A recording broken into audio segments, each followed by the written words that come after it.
അപ്പോൾ ഈ കൗമാരത്തിലെത്തിക്കഴിഞ്ഞാൽ കുട്ടികൾ ശ്രദ്ധിക്കേണ്ട കാര്യം അവരുടെ വളർച്ചയിലെ പ്രധാന ഘട്ടമാണ്. എന്നുവെച്ചാൽ ഒരു 10 വയസ്സ് കഴിഞ്ഞ് കഴിഞ്ഞാൽ അതൊരു ഗ്രോത്ത് സ്പേർട്ട് നടക്കുന്ന സമയമാണ്. ഏറ്റവും കൂടുതൽ റാപ്പിഡായിട്ട് കുഞ്ഞുങ്ങൾ വളരുന്ന ഒരു സമയം.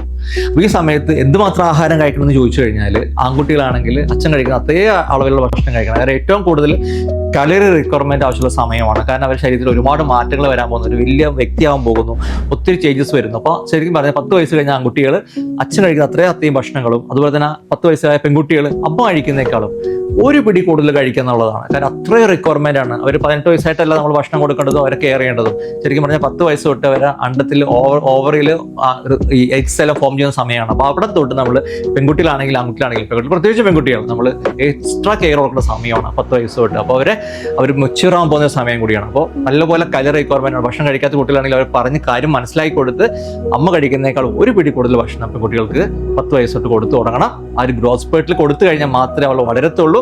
ആ ഒരു 3 വർഷം കഴിഞ്ഞാൽ ഒരു പീരീഡ്സ് ആയി കഴിഞ്ഞാൽ പിന്നെ വളർച്ചയുടെ സ്പീഡ് കുറച്ച് കുറയും. അപ്പോൾ മാക്സിമം ഈ ടൈമിൽ ഫുഡ് കൊടുത്ത് നല്ല ഭക്ഷണം കൊടുത്ത് നന്നായിട്ട് എക്സസൈസ് ചെയ്യിപ്പിച്ച് നന്നായിട്ട് അവരെ ആക്റ്റീവായിട്ട് നിർത്തി അവരെ ഏറ്റവും മാക്സിമം ഗ്രോത്ത് നേടിയെടുക്കുക എന്നുള്ളതാണ്. ആൺകുട്ടികൾ പിന്നെയും കുറച്ച് ഒരു 10, 12, 18 വയസ്സും ശേഷവും കുറച്ചൊക്കെ വളരും. പക്ഷേ പെൺകുട്ടികളുടെ കാര്യത്തിൽ ഈ ഒരു 3-4 വർഷം വളരെ ഇമ്പോർട്ടൻ്റ് ആണ്.